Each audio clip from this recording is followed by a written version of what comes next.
A medical imaging tool meant to diagnose injuries instead delivered tragedy at a Long Island clinic. What happened inside that MRI room is a reminder of the invisible but relentless power behind the machine.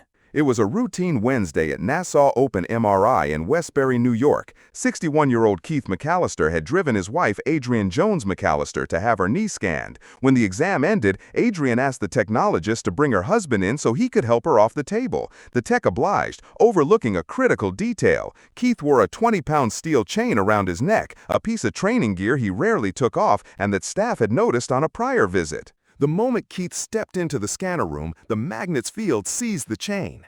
Adrienne later said the machine snatched him, switched him around, pulled him in. She saw him wave, then go limp as the chain and his body slammed against the magnet. She and the technologist tried to pull him free, but the force was overwhelming.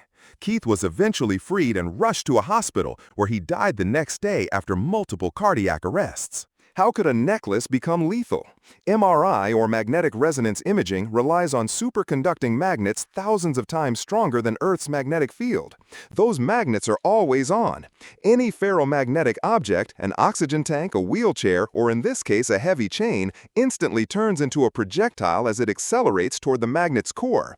Radiologists call it the missile effect. Safety experts compare the speed to a torpedo launch. Because of that danger, MRI suites are divided into strict zones. Before anyone crosses the final doorway, they're supposed to clear metal detectors, change into gowns, and answer a checklist about implants, jewelry, even loose coins. The rule could not be simpler. No ferromagnetic metal inside the room, ever.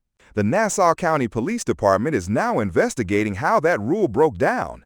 Deadly MRI accidents are rare but not unheard of. In 2001, a 6-year-old boy was killed in a New York hospital when an oxygen tank flew across the room.